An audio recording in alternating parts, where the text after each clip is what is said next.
Hello student, कैसे हैं आप सभी। अब आगे बढ़ते हुए करने वाले हैं क्लास 10th अध्याय 2 बहुपद के परिचय का लेक्चर नंबर 2। इसके पहले वाली वीडियो में लेक्चर 1 देखा, उसमें रैखिक बहुपद, चर राशियाँ, अचर राशियाँ, शून्यक, त्रिघात बहुपद, एक पद, दो पद, त्रिपद, बहुत सारे टॉपिक कवर करे। यदि आपने वह वीडियो नहीं देखी है तो इसकी वीडियो के डिस्क्रिप्शन में मैंने लिंक दे दी है, आप वहाँ से देख सकते हैं। आज देखने वाले हैं बहुपद के शून्यकों की ज्यामितीय अर्थ। आपने पेपर में इस प्रकार के डायग्राम देखे होंगे और पूछा जाता है कि बताइए इसमें कितने शून्यक हैं, इसमें कितने शून्यक हैं। देखिए, इस डायग्राम के लिए ग्राफ बोलते हैं। ये दो लाइनों से मिलकर बनता है। ये जो आड़ी वाली लाइन है, इस वाली लाइन के लिए एक्स अक्ष बोला जाता है। ठीक है, अब देखिए ये जो खड़ी वाली लाइन है इसके लिए वाई अक्ष बोला जाता है। तो यहाँ पर लिख लेते हैं वाई अक्ष। देखिए, और ये जो दो लाइन एक दूसरे के लिए काटती हैं, यानी यहाँ पर इस वाले बिंदु पर, इस वाले बिंदु के लिए बोलते हैं मूल बिंदु, है ना, क्योंकि ये यहीं पर ये दोनों लाइनें मिलती हैं। पेपर में बोला जाता है कि मूल बिंदु के निर्देशांक क्या होंगे, तो वो होंगे 0, 0।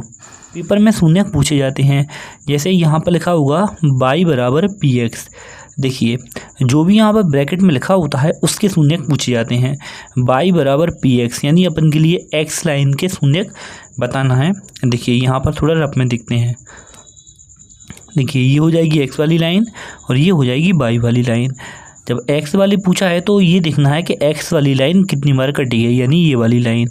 जैसे मैंने यहाँ पर इस प्रकार से डायग्राम बना दिया। अब जो ये वाली लाइन है x वाली लाइन, ये देखिए कितनी बार कटी है, यानी यहाँ पर एक बार और ये दो बार कटी है। तो यहाँ पर आंसर आ जाएगा px बराबर 2, यानी px के 2 शून्यक होंगे। इस वाले डायग्राम में देखते हैं x के कितने शून्यक हैं। तो देखिए, ये हो जाएगी x अक्ष वाली लाइन।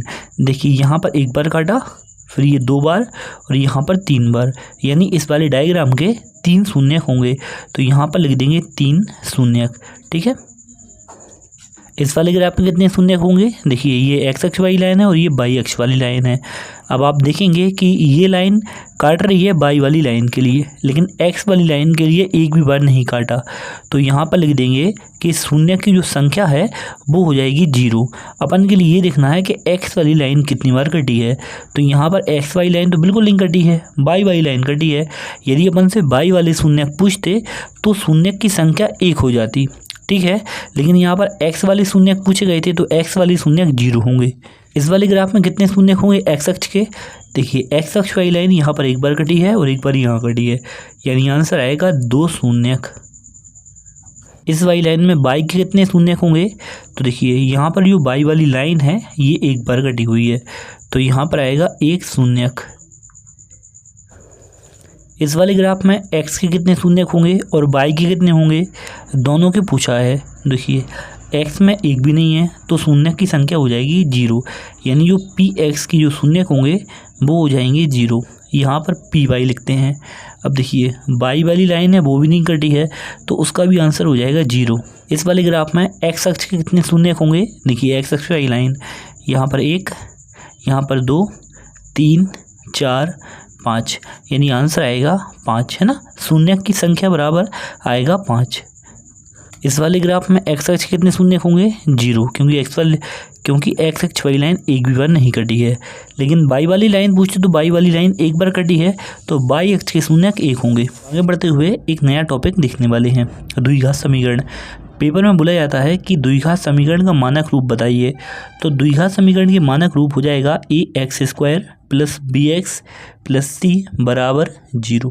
ये द्विघात समीकरण का मानक रूप होता है और ब्रैकेट में लिख देते हैं a बराबर नहीं 0। देखिए, a बराबर नहीं 0 इसलिए होगा क्योंकि यहाँ पर यदि a का मान रख देंगे तो ये वाली टर्म शून्य हो जाएगी, और जब ये वाली टर्म शून्य हो जाएगी तो यहाँ बचेगा bx प्लस c। लेकिन समीकरण का नाम है द्विघात समीकरण।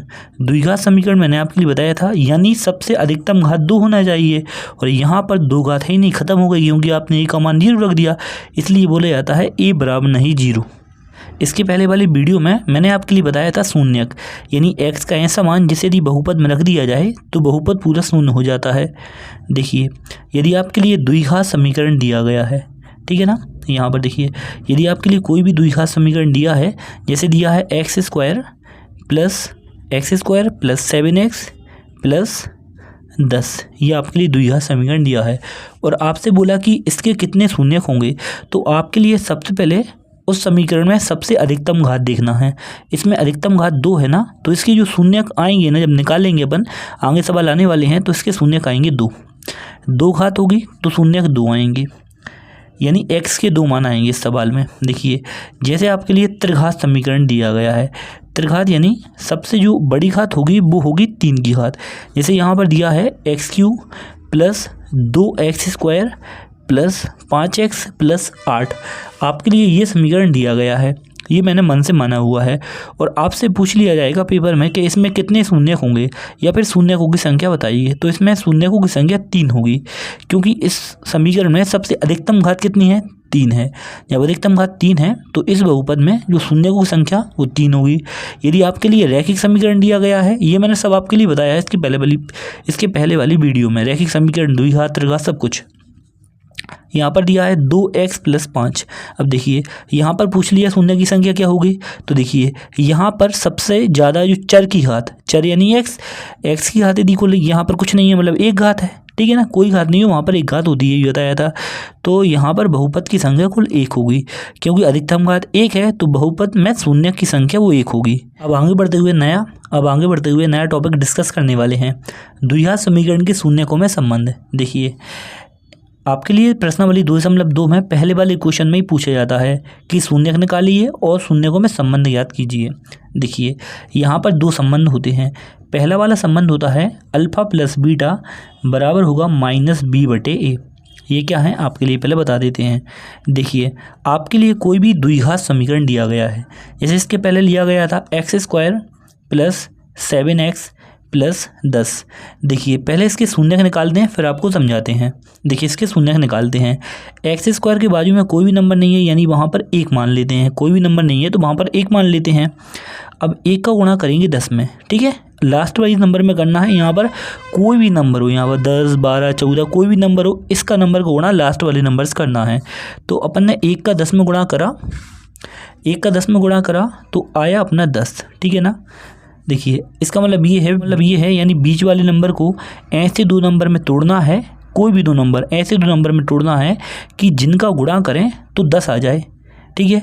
और उन्हीं दोनों नंबर को आपस में जोड़ लें या फिर घटा लें तो बीच वाला नंबर आ जाए, यानी 7 आ जाए, ठीक है। देखिए फिर से देखिए, सबसे पहले आपके लिए पहले वाले नंबर का लास्ट वाले नंबर से गुणा करना है तो आएगा 10, ठीक है।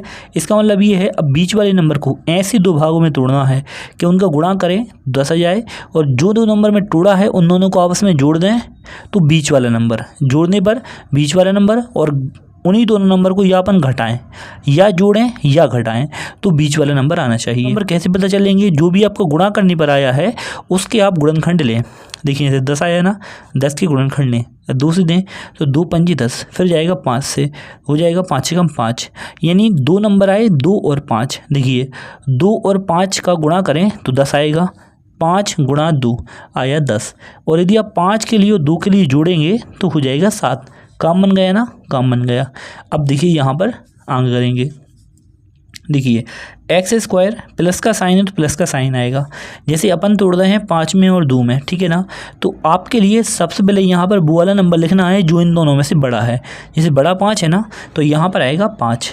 ये सवाल x के फॉर्म में है तो x आएगा, और तोड़ना है 2 में तो हो जाएगा 2x, प्लस हो जाएगा 10। ये देखिए 7x को लिख दिया, 5x प्लस 2, इन दोनों को जोड़ेंगे तो वापस ऊपर हो जाएगा, बन जाएगा।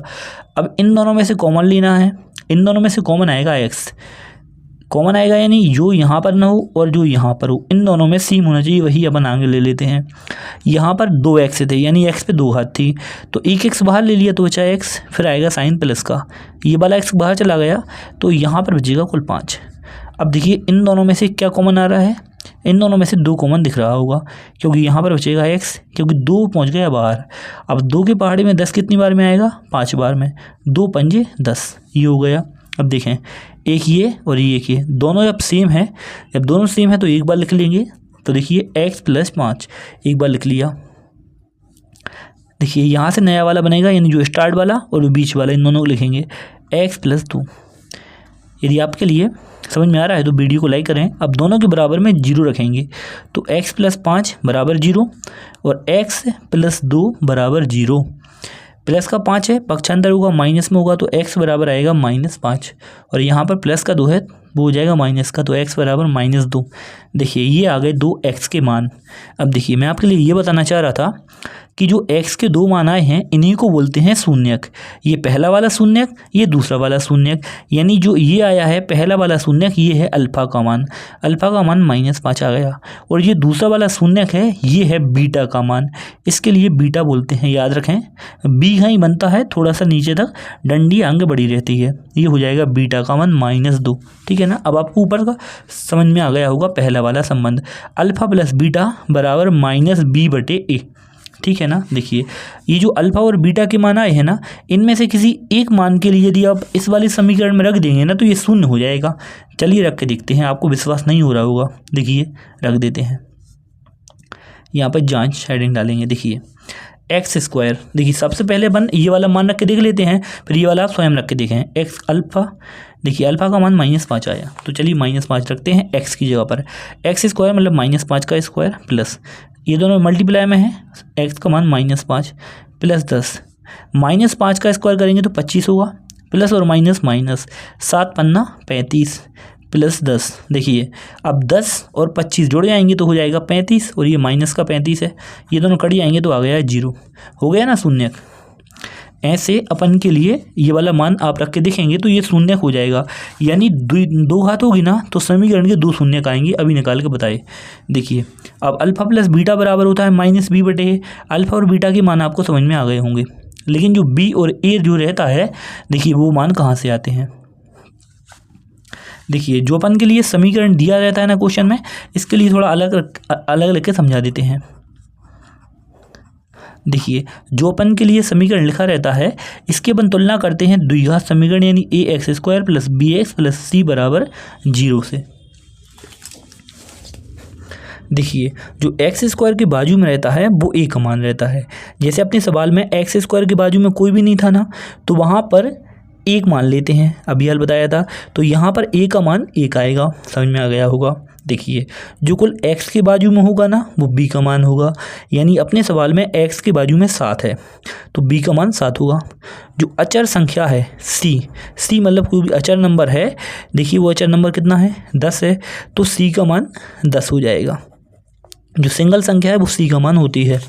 एक और उदाहरण देख लेते हैं, जैसे 7x² माइनस के 12x + 9, इसमें a b c के मान बताइए। देखिए a का मान x² के बाजू में यानी 7 आएगा, b का मान x के बाजू में 12 आएगा। लेकिन देखिए यहाँ पर एक मिस्टेक है, क्योंकि देखिए अपना जो समीकरण है वो हमेशा प्लस में रहता है ax² + bx, लेकिन यहाँ पर माइनस लगा हुआ है अपने सवाल में। ठीक है, देखिए यहाँ पर इसलिए माइनस ले लेंगे। c का मान क्या है 9 है, ऐसे निकालते हैं a b c के मान। तो ये पहला वाला संबंध है अल्फा + बीटा बराबर -b/a। तो देखिए 2 होते हैं संबंध, पहला एक बार और अच्छे से लिख देंगे, अल्फा + बीटा बराबर -b/a। और दूसरा वाला संबंध होता है अल्फा × बीटा। अब ये दोनों गुणा में होंगे शून्यक, अल्फा × बीटा बराबर c/a। आगे चल के आप सवाल करेंगे तो ये आपके लिए ये भी समझाएंगे। अब ये इस वाले पार्ट का लास्ट टॉपिक है। देखिए अब यहाँ पर त्रिघात समीकरण के शून्यक दिखने वाले हैं। देखिए यहाँ पर सबसे अधिकतम घात 3 है, जब अधिकतम घात 3 है यानी ये त्रिघात समीकरण है, और ये त्रिघात समीकरण तो इसके शून्यक कितने होंगे 3 होंगे। अब देखिए इनमें भी संबंध होता है, पेपर में पूछ लिया जाता है जब पेपर टफ बनता है। देखिए अल्फा + बीटा + गामा, ये जो आपके लिए दिया गया है इसके लिए गामा बोलते हैं। ठीक है, ये बीटा है और ये गामा और ये अल्फा। तो पहला संबंध क्या होगा, अल्फा + बीटा + गामा बराबर -b/a। आप इसके लिए जरूर याद करें। अगला वाला है alpha × beta + beta × alpha + gamma × alpha बराबर होता है c/a। देखिए और अगला संबंध होता है अल्फा × बीटा × गामा बराबर होगा -d/a। और ये जो ऊपर लिखा गया है ये त्रिघात समीकरण का उदाहरण है जो कि पेपर में पूछा जाता है। ax³ + bx² + cx + d, ये त्रिघात समीकरण होता है। अध्याय 2 में ये परिचय की लास्ट वीडियो है, तो अध्याय 2 का परिचय 2 वीडियो में देखा। यदि आपके लिए आज की वीडियो अच्छी लगी है तो वीडियो के लिए लाइक करें, और आप इसी तरह आगे पढ़ना चाहते हैं और आपने इसके पहले अध्याय 1 की वीडियो नहीं देखी है तो इस वीडियो के डिस्क्रिप्शन में मैंने लिंक दे दी है, और इस वीडियो को प्लेलिस्ट में जरूर जाकर देखें। मैंने यहाँ पर हर सीक्वेंस से प्लेलिस्ट में हर चीज़ पढ़ाई हुई है, तो आप वहाँ पर इसके पहले की वीडियो भी देख सकते हैं। ये मेरा व्हाट्सअप नंबर है 39070498। मैंने पूरे मैथ के ऑब्जेक्ट की एक PDF तैयार करी हुई है। यदि आप वह PDF पाना चाहते हैं, एकदम फ्री ऑफ कॉस्ट होने वाली है, कोई भी आपसे चार्ज नहीं लिया जाएगा। आपके लिए इस पर हाय सर या फिर राधे राधे सर लिखकर मैसेज कर देना है, तो मैं आपके लिए वह मैथ के ऑब्जेक्ट की PDF आपके लिए फ्री में सेंड कर दूंगा। आप यदि चैनल पर नए हैं तो चैनल को सब्सक्राइब करें, वीडियो को शेयर करें, लाइक करें और निरंतर मेहनत करते रहें। प्रैक्टिस करना बिल्कुल भी ना भूलें। ये मैं आपके लिए जितना जो भी पढ़ा रहा हूँ, आप इनके लिए प्रॉपर तरीके से अलग से नोट्स में लिखें, क्या फिर प्रैक्टिस करें। जितनी ज़्यादा प्रैक्टिस करेंगे उतनी ज़्यादा परफेक्ट बन जाएंगे।